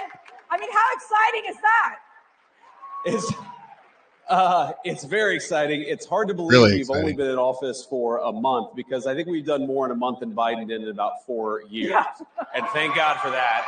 But, you know, the president keeps us on a pretty breakneck pace. He always asks, what have we done today? What are we going to do tomorrow? What are we going to do next week? Because I think he realizes this is a special moment in time. And by the way, thank you. Thanks to all of you for making it possible for us to do all the great work we've been doing in the administration. I know we wouldn't have been here without you, but I think the president is acutely aware that the American people gave us a window to save the country, and that's exactly what we're going to do. And thank God for that, because it's been a hell of a lot of fun the past month. Okay, so I don't even think we can keep track of all the things you all are doing. In fact, I don't even think the press can keep track of all they're doing. I mean, they talk about the shock and awe strategy. Seriously. So when you're looking at this list after list after list, what stands out to you? Well, speaking of the press, I do think that we've had maybe more executive orders than CNN has viewers each night. So hello to our friends at CNN. I actually think that their plan was they were going to go all in on anti-Trump and hope that he could save CNN in the same way that he did, frankly, in 2017, because nobody really watched the network until he became president in 2017. But that's maybe the one thing I think the president has been unable to save the CNN's ratings over the last few months. But look, I think that what the president has tried to do is recognize that we have a historical mandate on a few issues. We have to secure the southern border, and thanks to his actions, border crossings are down well over 90%, and we're just getting started. He recognizes that we have to really unlock the engine of American growth. We've got to get back to having a growing economy that creates good jobs and high wages for the American people. And a lot of that goes back to drill, baby, drill. We've done more on energy under President Trump's leadership than I think any administration in history. And that's not an exaggeration. And of course, we're going to do more. And then I think the third thing that he's tried to do, of course, with the help of Elon and all the great folks at Doge, is ask, what are we doing with all of the American taxpayers' money, and why are we wasting so much of it on garbage that the American people either aren't aware that we're spending it on or don't want to be spending it on in the first place? Like, for example, the stuff that we've figured out, Mercedes, is unbelievable. Why are we spending money on progressive modern art projects centered around toilets in Afghanistan? That's actually something that your tax dollars were funding until very recently. And I think all of us are sitting around and asking, what the hell have we been doing with the American people's money for the last 4 years? Let's turn off the spigot and spend the American people's tax money on the American people's priority. And that's, of course, been a big focus of the administration, too. Let's dig deeper into the immigration issue. Sure. We've seen, and you've met many of the victims, people who have family members who have died, yes, been tragically murdered. Those angel families in the hands of these criminal illegal aliens. Sure. What's your message to these families? What is your message to these horrific drug cartels and human traffickers who have preyed on the most vulnerable in the world? Well, our message to the drug traffickers is get the hell out of our country. Your free ride is over because President Trump is back in the Oval Office. That is, you're not welcome. You were never welcome, according to the American people. But unfortunately, you had President Joe Biden, who allows you to run free over the United States of America. And Donald Trump has said, you're terrorist organizations. We're going to go after you. We're going to wage war on you. And certainly, we want you out of the United States of America. And that's an important message, of course. But our message, and you know this, Mercedes, our message to the families is President Trump cares about you. He thinks that it's disgraceful what your own government let happen to your children, to your grandchildren, and it's got to stop. And of course, we mourn with people, we pray for people, but we're also asking, as their government, why did this happen to your child in the first place? And the answer is that under Joe Biden, your government didn't do its job. Under Donald Trump, it is. Thank God for that. On the economy, and I'm getting this question all the time, it's this question of affordability, right? Yeah. There's a lot of stress on our families, something that I think Joe Biden could not manage in terms of really helping lower that cost of living and making things just simply more affordable. Sure. We talked about energy independence being a critical component of this, of ensuring that we unleash this economic prosperity. What more needs to be done? Yeah, so one of the first interviews I did, it was, I think, 6 or 7 days after the inauguration. And somebody asked me, well, it's been 6 days. What have you guys done to fix the inflation crisis created by Joe Biden? I'm like, well, first of all, it's been 6 days. We've done a lot in 6 days, but it's going to take some time to fix what Joe Biden broke over 4 years. And we know it is easy, unfortunately, to burn the house down. It takes a little bit of time to build it back up. And here's what we have to do. Because look, the fundamental goal of our immigration policy, of our border policy, of DOGE saving taxpayer money, the fundamental goal is we want your children and grandchildren to be able to raise a family in security and comfort in the country that we all love. That is the whole goal of President Trump's agenda. Like, safety and prosperity, right? Yeah. It's pretty common sense stuff. And we know that to do that, we have to, first of all, unleash American energy. Now, why is that so important? Because look, if, we all know grocery prices got too high under Joe Biden's leadership. Well, one of the main drivers of groceries is energy. Because if the farmers are paying more for energy, then we're all paying more for what the farmers grow. And if the truck drivers who are delivering the groceries are paying more for fuel, then we're all paying more for what the truck drivers are delivering to the grocery store. If we unleash American energy, that will do more than anything to drive down the cost for the American people. The second thing, Mercedes, is we have got to stop spending the American people's money on garbage. Every dollar that we take in and spend, you have to pay for, either through taxes or through inflation. And if we spend the American people's money more wisely, if we stop taxing and spending the American people to death, that's also going to bring relief to all of the pricing pressures that are out there. We're going to make it affordable to live in this country again. That's our mandate. That's our goal. And you're right, there's a lot more that we can do, but I think we've got a pretty good start after 30 days. We've got a pretty good start. But we've got this big, beautiful one bill budget reconciliation scenario. How is that working? What are the dynamics that are happening right now in Congress and what the administration is doing to ensure that a lot of what the president is wanting to do in terms of really pushing forward with economic prosperity and his tax relief initiatives gets done in these bills? Sure. Yeah, it's really important. So the Senate obviously has its own approach, and the president has been very clear that his preference is to put everything in one bill. Right. And part of that is just simple legislative strategy. I think the president has learned a lot about how D.C. works.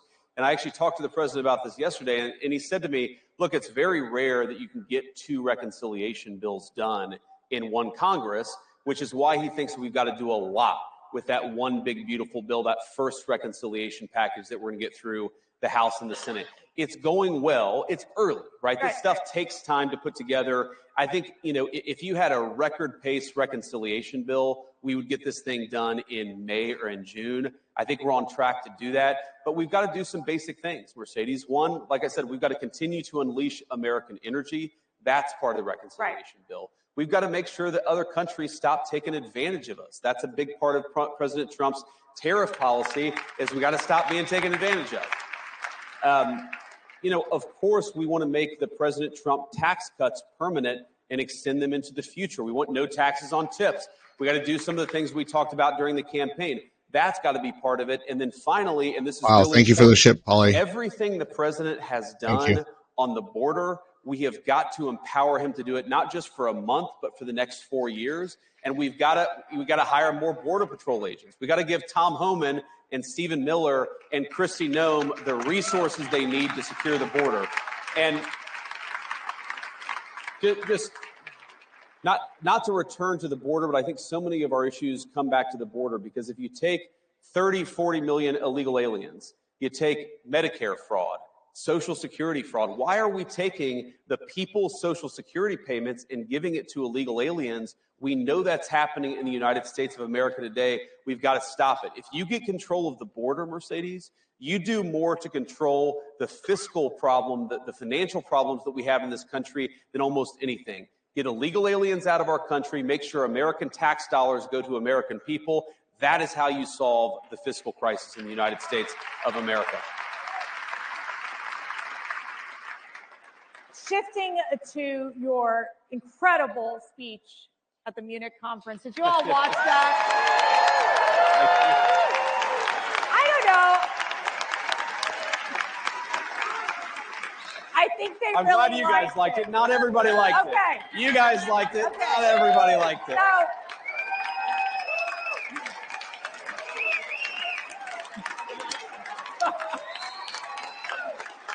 Hello, good to see you.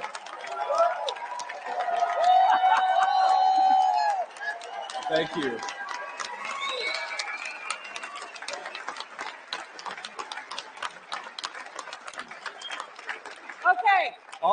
okay. I'll take a standing ovation for a speech I already gave. That's like awesome. 2 for the price of 1. Yeah, I was going to say, here's your speech to say it again. All right. But it was fascinating because there was obviously some of these European leaders that, you know, they were a little uptight about it. It stressed them out just a little bit. A little bit. But you talked about the greatest threats in Europe. Yeah.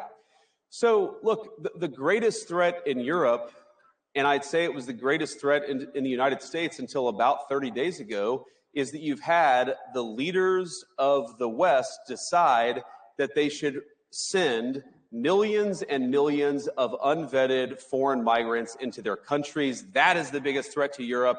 And frankly, it remains, by the way, the biggest threat to the United States because, yes, we've got 4 years of President Trump's leadership, but I guarantee you, if the Democrats ever get power again, they're going to try to do it again. We cannot rebuild Western civilization. We cannot rebuild the United States of America or Europe by letting millions and millions of unvetted illegal migrants come into our country. It has to stop. Thank God it stopped here, but it's got to stop there. And a related issue, Mercedes, is you can't just stop it. You have to allow European peoples, and of course the American people too, to raise issues about it. Right. You have to allow free speech to debate this stuff. You have to stop doing things to the populations of the world. You've got to give the populations of the world the opportunity to speak up and say, no more of this BS. We want borders. We want sovereignty. We want to be able to speak our own mind in our own country. And I guarantee you, if we don't allow free speech, and of course, the Biden administration, I made this point, Mercedes, the Biden administration did more to destroy free speech, not just in the United States, but also in Europe, than any administration in American history.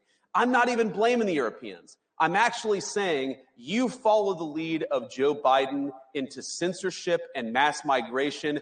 Follow the lead of Donald J. Trump, and that's free speech, borders, and sovereignty. That is the future for our shared civilization. And I will tell you something that is really, truly remarkable that's happening at CPAC. is, and we had our second CPAC International Summit yesterday, and we have many of these conservative European leaders with us today, where we stand in solidarity because they have an opportunity to basically make Europe great again, make Asia great again, make Latin America great again. And so in essence, I think your message was very well received by many of those conservative leaders across the globe. But what does this mean with the U.S. now that, in giving that speech, what does this mean with the U.S.'s relationship with Europe? Well, look, obviously, we're going to continue to have important alliances with Europe, but I really do think the strength of those alliances is going to depend on whether we take our societies in the right direction. Think about this. Germany's entire defense is subsidized by the American taxpayer. There are thousands upon thousands of American troops in Germany today. Good to see you. Do you think that the American taxpayer is going to stand for that if you get thrown in jail in Germany for posting a mean tweet? Of course they're not, right? So the point that I try to make to our European friends, and I think that they're our friends, I believe that, I know President Trump does, is that friendship is based on shared values. You do not have shared values if you're jailing people for saying we should close down our border. You don't have shared values if you cancel elections because you don't like the result, and that happened in Romania. You do not have shared values if you're so afraid of your own people that you silence them and shut them up. So let's have shared values. Let's defend democracy. Let's have free expression, not just in the United States, but all over the Western world. That is the path to strong alliances in Europe.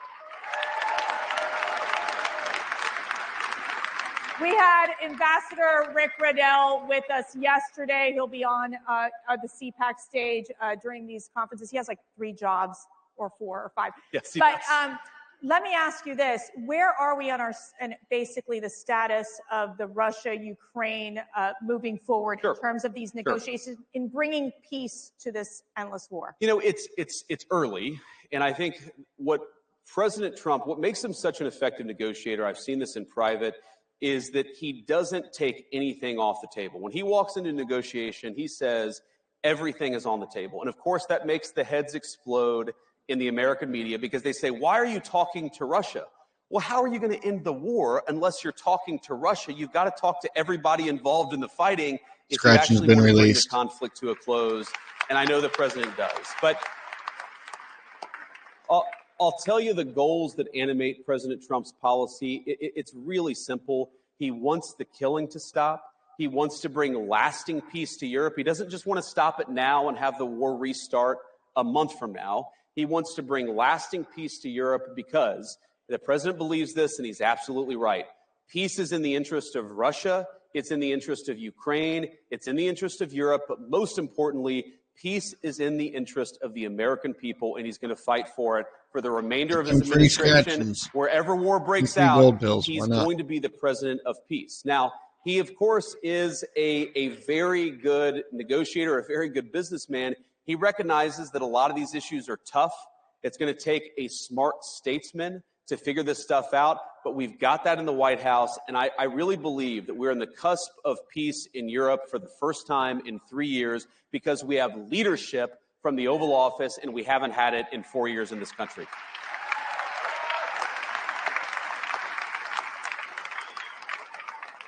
Matt and I mentioned this right when we started the conference. We're honored by the presence of 2 hostages that were freed after the Hamas atrocity, the tragedy that we've seen happen. And we have several of the family members as well who still they're there.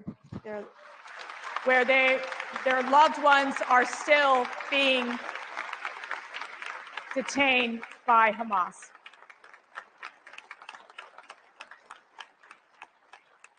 What is your message to these hostage families, these survivors? Our message is that President Trump loves you. He hasn't forgotten your loved ones, and he's going to fight every single day to bring them home. That is exactly what he's been doing, and that's what he'll keep on doing. I was actually talking with one of my best friends about this a couple of days ago. Can I be your best friend too? Yes. Okay. I think we all want to be your best friend, right?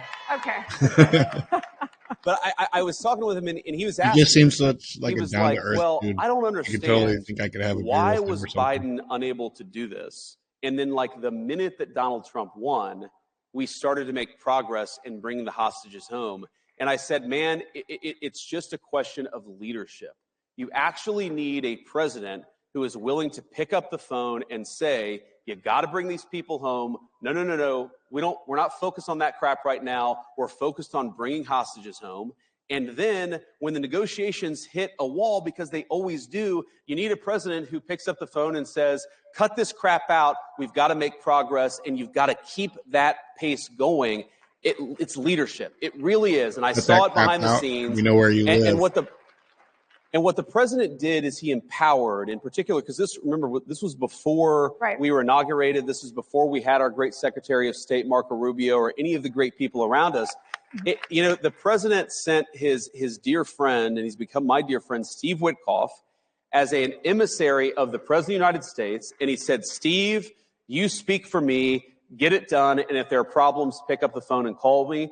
Steve Witkoff, with the president's leadership, got it done, and it's amazing. And of course, we still got work to do. We've got to finish the process. But I really believe the president is as committed to this as any American leader in my lifetime. We're going to keep on fighting for it. One of the issues that's central to the CPAC community is the issue of pro-life. Of course. And what is the administration going to do to defend the unborn, to provide support for those mothers, those fathers that choose life? Sure. Well, one of the things, of course, the president got done during the first term, and I think that it's why he is accurately called the most pro-life president in American history, is he finally made it possible for the will of the people to speak on the life issue. And that was the Dobbs decision. What that did is it gave the abortion question back to the people. It took it out of the hands of unelected bureaucrats and unelected judges and gave it back to the people. And I think the most important thing that we can do, and as you know, Mercedes, I'm very pro-life, I'm a devout Christian, is that we have got to persuade our fellow Americans, because now we've got the power. We've got the power of persuasion. We've got to persuade our fellow citizens that unborn life is worthy of protecting. It is sacred in the eyes of God, and it should be sacred in the eyes of man too. And we have to pick up the torch and fight for that every single day. And I know you guys are up for the task. I am too. And I think on the administration side, what the president has said, and it's been consistent, it's going to be consistent in the rhetoric and in the policy, is we believe in the Trump administration that babies are good, that families are good, and we want to make it easier for young moms and young dads to choose life, to start families, and to bring new life into the world. That's the whole point of our policy. Now, amen. Now, some of that, of course, is supporting our great crisis pregnancy centers at the Society moment of can't these last important healthcare decisions, encouraging young women to choose life at that important moment of choice. Some of that is bringing costs down so that, young moms and dads don't look to the future and a new baby and say, how can I afford this? And if they're able to actually afford to raise a family, maybe they'll start thinking of babies as the blessings that we all know that they are. Yeah. And I think, but I think fundamentally, this is going to take a lot of leadership from the president on down, but from every single person in this room. We have got to persuade our fellow citizens to stop thinking about babies as inconveniences to be discarded. We've got to start thinking of them as blessings to cherish. And that's exactly what I promise to do. So now we're going to get personal. This is so fun. Your faith. Yep. Why is it so important to you? Yeah, we're going to get What personal. does it mean to you? Tell us why, when you go every single day to work, how faith is a part of who you are. Well, I mean, first is I believe like the fundamental tenet of the Christian faith. It's not just a set of good moral principles, though it is that. I think the fundamental tenet of our faith is that the Son of God became man. He died, and then he raised himself from the dead. That is the fundamental tenet of the Christian faith, and I think so much flows from that. And I think one lesson that flows from that is that we shouldn't fear death. Of course, death is a very bad thing, but there are much more terrible things than just losing one's life. And importantly, you could lose one's soul. And I think whether it's fighting for the unborn or fighting for peace and security for our citizens, I want us to be the kind of society where my kids can grow up to be virtuous young people, can be good young Christians, of course, because that's what I'm trying to raise them to be. I think And he's that's setting what our himself up public to be the policy next is trying to president. do. And Creating the in space words, where moms and dads can I raise their children in their support it. faith to become good young people who Continue the believe the MAGA things that I agenda. do. That is what I'm trying to create, is the space for you, of course, to raise your children as you see fit, but the space for me to raise my Actions kids should to be speak the louder kind than of young words, so people let's that I think keep they an eye ought on to him. be. And the other thing that I take from it, Mercedes, is if you look at the long history of the Christian faith, we've been around for about 2,000 years now, give or take a few years, and there have been really dark times in the history of the Christian faith. There have been really good times in the history of the Christian faith. And I just try to remind myself that we put our faith in God above, we put our faith in the grace of God, and we try the best to do His will, and we don't worry so much about whether we're going to have earthly rewards. We worry about whether we're doing right by God Almighty above. That's what I try to do, and that's how I try to run my life in public. You mentioned raising these children into good people and also into good citizens that Yes. can contribute to society and to the world. We had so many young people come out and support Donald Trump Yes, we did. and J.D. Vance And thank you. this past election. So what is your message? And what is your message to the young men? You know, I guess my message to young people generally This is right here. we're trying to make your life better. And that is the simple thrust of President Trump's policy is we want you to be able to buy a home. We want you to be able to work a good job. We want you to be able to raise your kids, like I said, according to the values that you believe in. And we want you to be able to build a nice life in this country that all of us love. That is what we're trying to do. And, you know, you guys more than anybody, more than me, I'm talking about people under the age of 30 in particular, you guys are going to have to deal with the consequences of good policy or of bad policy for much longer than the rest of us. And I want you guys to think about the future and ask yourself, do you want safe communities? Do you want a prosperous life? Do you want to be able to work a good job? Or do you want that job shipped off to China or somewhere else? We're fighting for you every single day. We want you to help fight for us because we've got to win. Not just the policy battles of the next couple of months. We've got to win the midterm elections in a couple of years. We need you. We recognize that we need you, and we're fighting for you every single day. And I think, you know, you asked me, you know, my message to young men is I think that our culture sends a message to young men that you should suppress every masculine urge. You should try to cast aside your family. You should try to suppress what makes you a young man in the first place. And I think that my message to young men is don't allow this broken culture to send you a message that you're a bad person because you're a man, because you like to tell a joke, because you like to have a beer with your friends, or because you're competitive. It's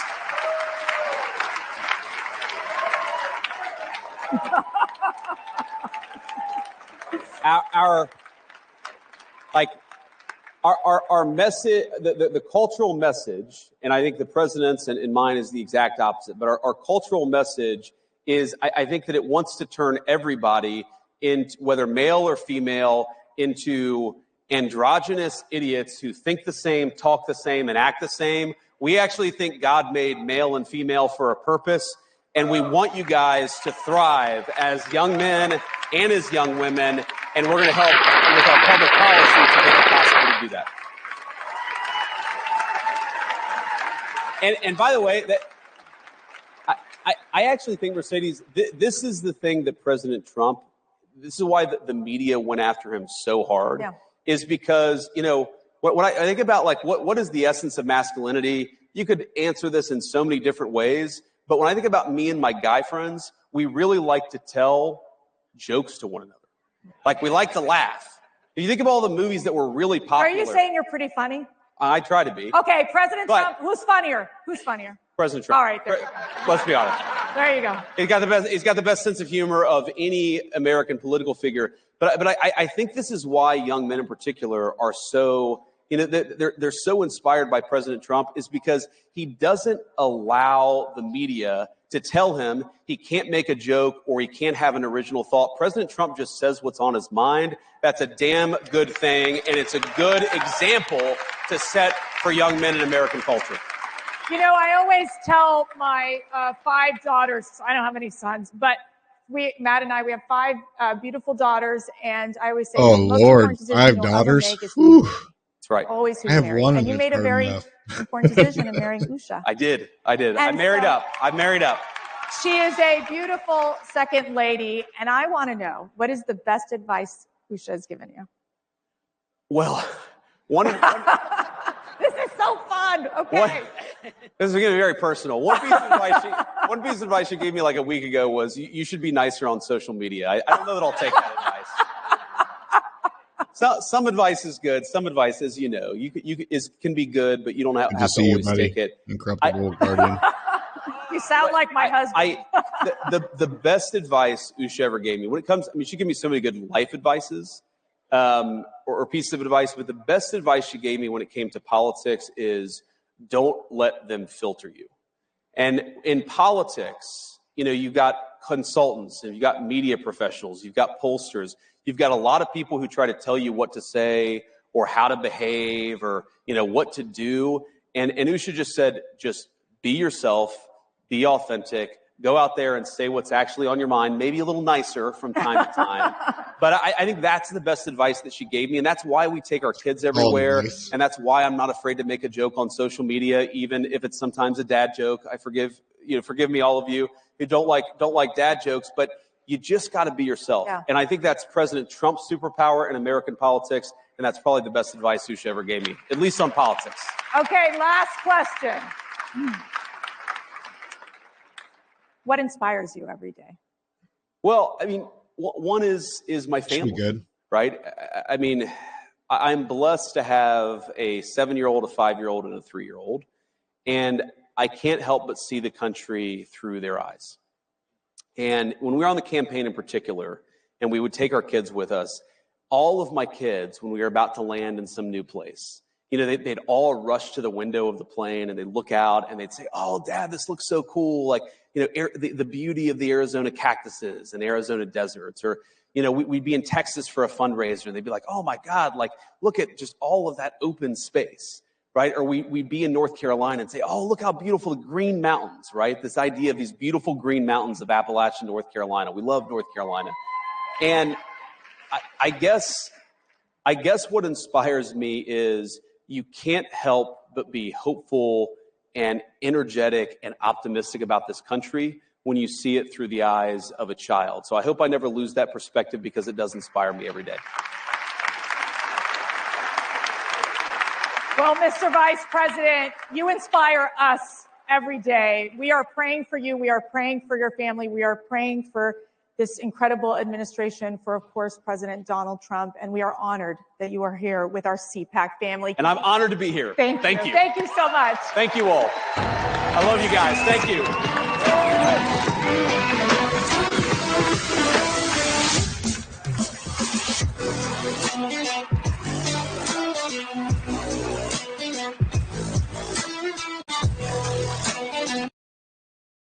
Well, I think he's definitely doing a good job of setting himself up. But I want to see some action, like I said. So I know vice presidents don't do a whole lot, but maybe he can be the difference. So, all right. Well, that concludes the Weekend Mashup number 18. Thank you, everybody, for the gold pill love, the red pill love, but most importantly, thanks for hanging out with me today. And we're going to go out with another Scotty Marr. Again, thanks everybody for hanging out with me today. Much appreciated. They sign a contract in a government agency, and it has 3 months, and the guy leaves that signed the contract, and nobody else is there, and they pay the contract for 10 years. Yeah. So the guy is getting checks for years and years and years, and he's telling his family, obviously, maybe it was crooked, maybe he paid to get the contract, or maybe he paid that they didn't terminate it. But, we have contracts that go forever, and they've been going for years, and they're supposed to end in 3 months or 5 months or 2 years or something, and they go forever. So the guy is either crooked, where he knew this was going to happen, or he's crooked because he's getting payments that he knows he shouldn't be getting. But they're finding things like that. They're finding things far worse than that. And they're finding billions, and it will be hundreds of billions of dollars worth of fraud. I say waste and abuse, but fraud, waste, and abuse. And he's doing an amazing job. And he attracts a young, very smart type of person. I call them high IQ individuals, and they are. They're very high IQ and high IQ. And when they go in to see the people and talk to these people, the people think they're going to pull it over. They don't. These guys are smart, and they love the country. There's a certain something. But he uses the word care. So people have to care.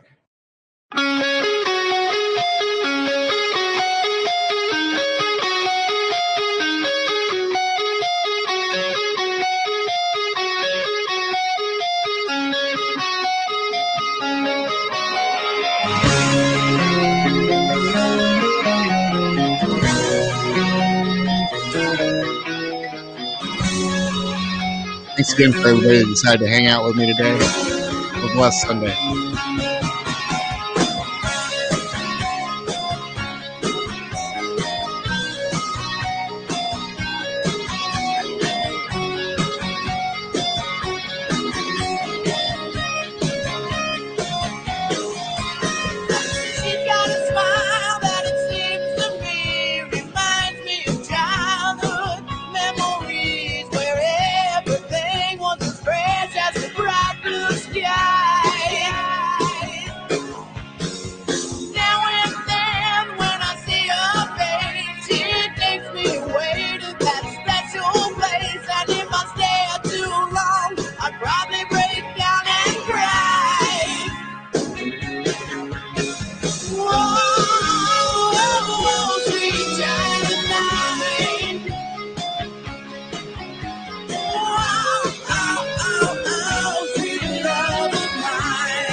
do we go? Oh, where do we go? Where do we go? Oh, where do we go now? Where do we go? Oh, where do we go now?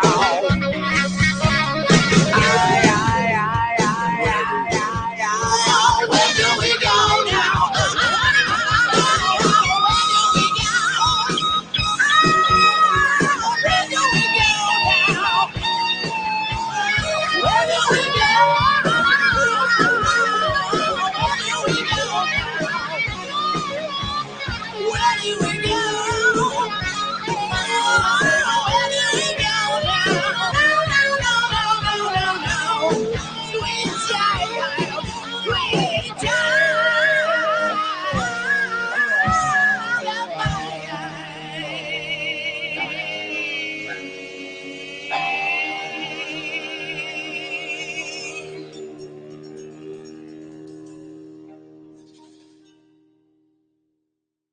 I think what Trump is doing right now is at least moving to the center. Yes. You know, we are not against LGBTQ, even the plus, whatever the plus means. What is the plus? That's the scary part. I would rather not talk about it. You'd rather not talk about the plus? I would rather not talk about it. That's very scary. Yeah, the plus. LGBTQ understand, but the plus, that's, you know, we can have another interview for that. Let's put this aside. I'm comfortable with that. Thank you very much. I'll be back.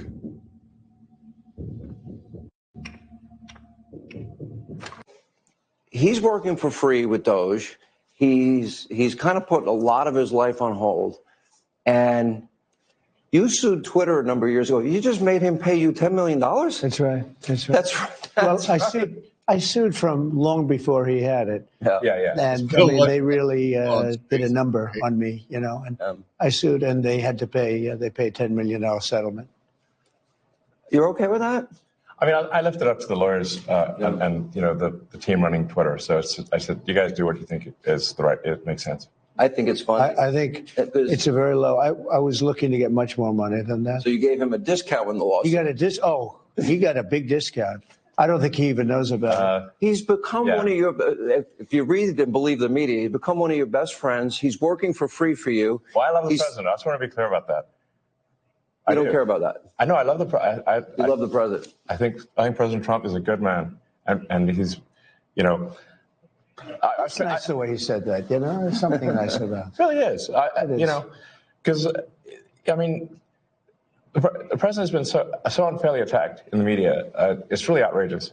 And I've at this point spent a lot of time with the president, and not once have I seen him do something that was mean or cruel or wrong.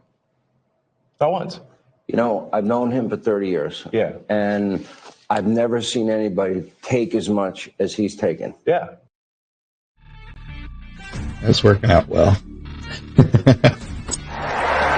And he will soon be replaced by our next FBI director, somebody who I think is going to be one of the greatest, maybe the greatest director of them all, Kash Patel. Welcome to the show, man. Thanks so much for having me here.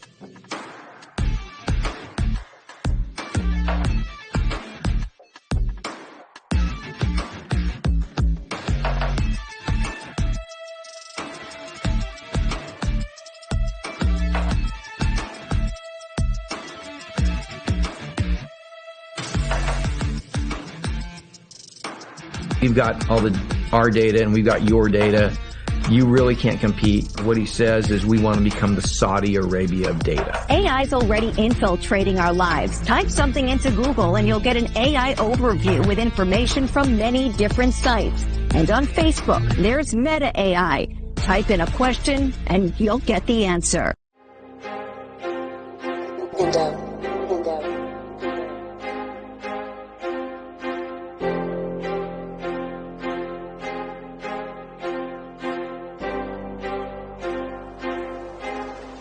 Tiny Lukeville, Arizona, where the number of migrants is pushing Border Patrol past capacity. More than 9,000 illegal crossings along the southern border just yesterday, nearly 3,000 of them in this area.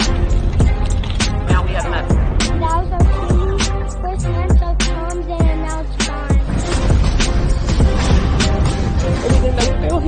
to just be gone. Everyone has lost everything here.